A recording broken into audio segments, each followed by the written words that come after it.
이어서 김종인 미래통합당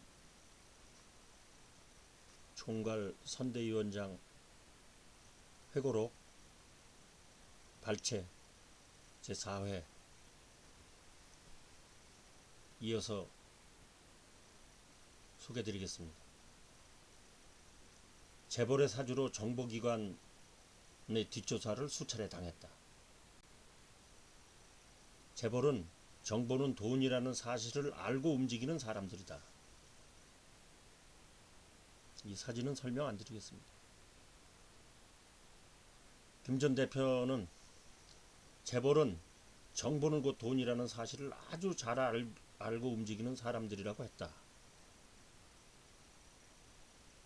책에서 재벌은 엄청난 비용을 들여 정보를 구축하고 사들이며 정보기관의 수장을 직접 매수하기도 하고 정보기관 퇴직자를 채용해 별도의 수집 부서까지 두고 있다며 이렇게 말했다.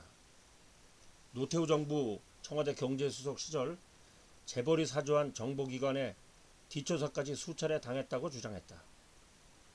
내 약점을 캐거나 회유할 방법을 찾느라 그랬을 텐데 대체 누구의 사주를 받고 그랬을까? 이를 보고받은 노태우 전 대통령은 겸연쩍게 웃으며 이놈들이 하지 말라는 짓을 자꾸 하네 라고 했다고 김 전 대표는 말했다. 당시 삼성의 집요한 로비전에 대해서도 말했다. 당시 그 회사는 과거 정부의 총리까지 지낸 사람을 아예 회장으로 모셔놓고 있었는데 그런 인맥을 총동원해 전방위 로비를 펼쳤다고 했다. 삼성의 로비 대상은 노태우 대통령의 친인척은 물론이고 현직 관료들에 이르기까지 망라되지 않은 사람들이 없을 정도였다고 했다. 노 대통령도 김 전 대표에게 괴롭고 귀찮은 기색을 보이며 그거 그냥 좀 해주면 안 되나? 라고 말했다고 했다. 그는 삼성은 아직 대한민국이라는 나라가 완전히 자기들 손바닥에 있다고 생각할 것이라며 문 대통령마저 삼성의 허겁지겁 달려가고 있으니 그런 말이다. 전임 대통령이 탄핵된 후 당선된 후임 대통령 문재인마저 경제가 어렵다는 소리가 여기저기서 들리자 곧장 삼성에 허겁지겁 달려가 우리 삼성에 감사한다는 말씀이나 하고 있으니 이런 말이겠죠. 문 대통령은 지난해 10월 10일 충남 삼성 디스플레이 아산 공장을 방문 이재용 부회장 앞에서 우리 삼성이 대한민국 경제를 이끌어주고 계셔서 늘 감사하다고 했다. 당시 청와대 관계자는 최순실 국정농단 사건으로 재판 중인 이 부회장에게 문 대통령이 그러한 메시지를 준 데 대해 재판은 사법부가 하는 것이고 기업들의 투자를 챙기고 격려하는 것은 대통령의 당연한 역할이라고 했다. 김 전 대표는 그날 청와대는 삼성을 격려해 줬다고 표현했지만 삼성은 결코 그렇게 받아들이지 않았을 것이다. 삼성과 악수하고 포옹한 그날 밤 그들은 어떤 표정으로 웃었을까? 라고 했다. 김 전 대표는 우리나라가 괜히 삼성공화국이라고 불리겠는가? 서민정부, 참여정부를 지향했던 노무현 정부도 종국에 가서는 삼성경제연구소에서 생산하는 자료에나 의존하며 정책을 만들었던 것이라고 했다. 이제 마지막 5회로 가겠습니다.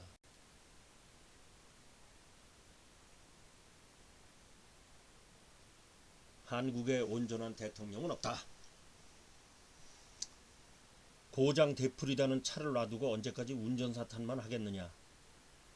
문 정권 천하를 얻은 듯 행동하고 있다. 현 대통령도 편안하게 임기를 마칠 가능성은 극히 낮아 보인다. DJ 1992년 대선 때 노태우에게 지원을 요청했었다. 그는 회고록에서 대한민국에는 온전한 대통령이 그야말로 한 명도 없게 됐다.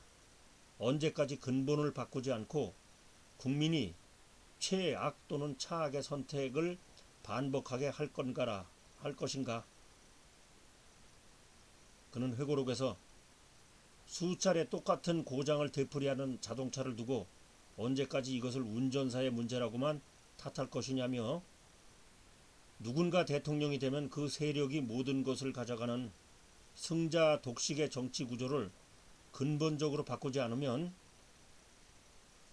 박근혜의 비극은 되풀이될 것이다. 이 순간 재임하고 있는 현 대통령도 돌아가는 형국을 보니 편안하게 임기를 마칠 가능성이 지극히 낮아 보인다. 분권형 개헌이 필요하다는 주장으로 해석됐다. 김 전 대표는 민주당 대표 시절에도 개헌을 주장했다. 그는 20대 국회가 개헌하자 5년 단임 대통령제는 문제가 많다. 내각제도 논의해야 한다고 주장했었다.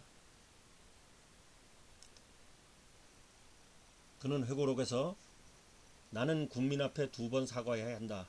하나는 박근혜 정부가 태어날 수 있도록 했던 일이고, 다른 하나는 문재인 정부가 태어날 수 있도록 했던 일이라고 했다. 모두 국민의 선택이었지만 국민이 그런 선택을 할 수밖에 없는 조건을 만들어준 책임이 크다면서 책임을 통감한다. 그는 2012년 박근혜 당시 대통령 캠프에서 경제 민주화 밑그림을 그리면서 대선 승리에 기했다.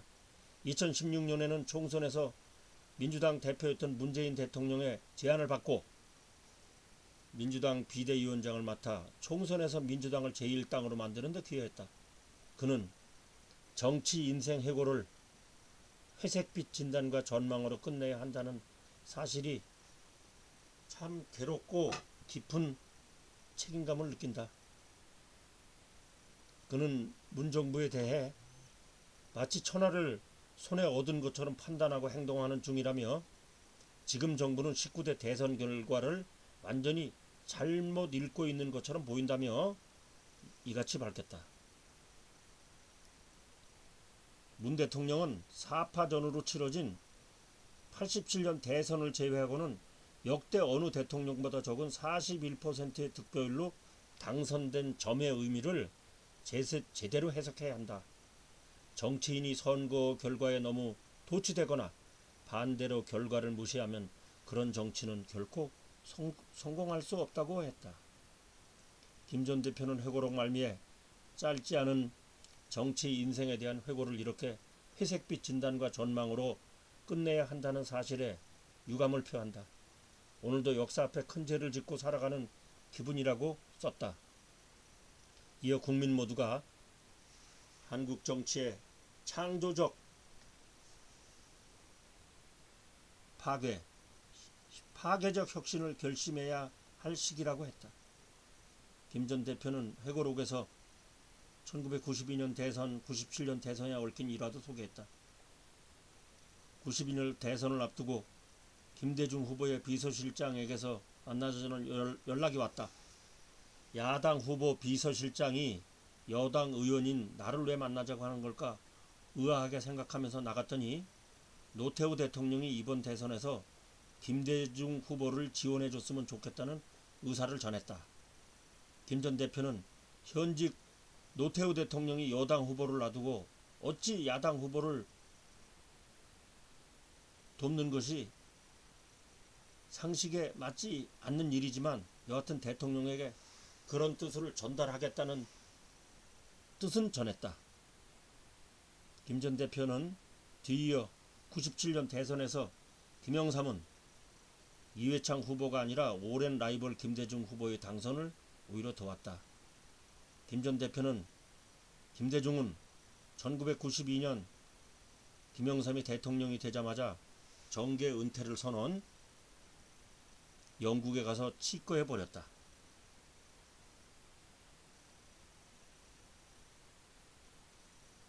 나중에 다시 복귀해 결국 대통령까지 된 것을 보면 김대중의 정치적 노련함은 경탄할 만하다라고 회고록은 끝을 맺고 조선일보도 5회 연재를 마쳤습니다. 잠깐 시간을 이용해서 김종인 전 의원의 이력을 간단히 말씀드리겠습니다. 그분은 잘 아시는 대로 48년 대한민국 건국 당시 초대 대법원장을 지난 가인 김병로 선생의 장손입니다.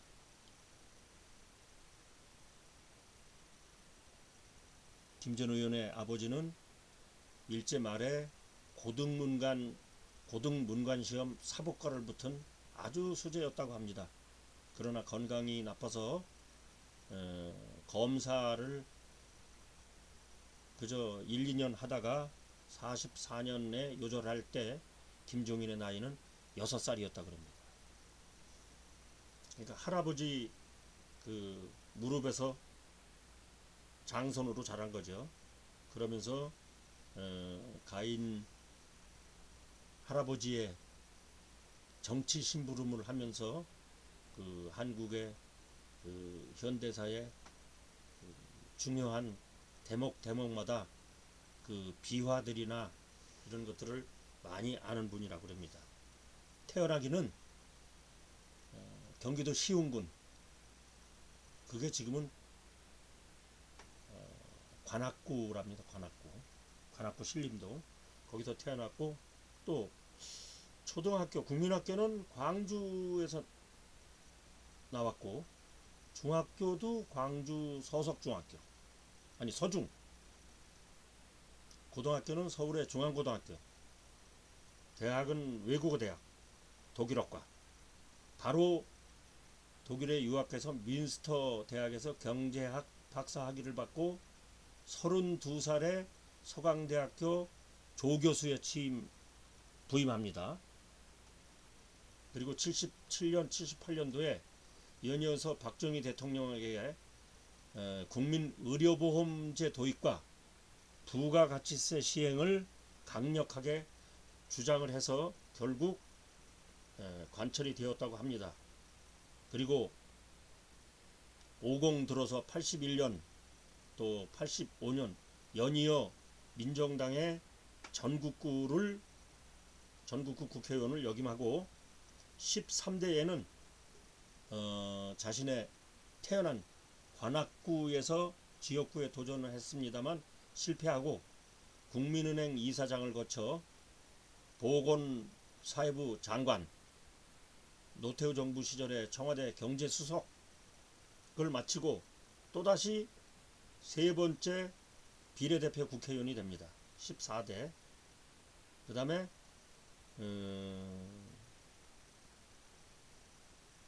한 10년간 또 이제 정치 일선에서 물러났다 2004년도에 17대 또 비례대표 국회의원으로 화려하게 또 정치에 들어옵니다. 아마 그때는 민주당이 아니었나 그렇게 생각합니다.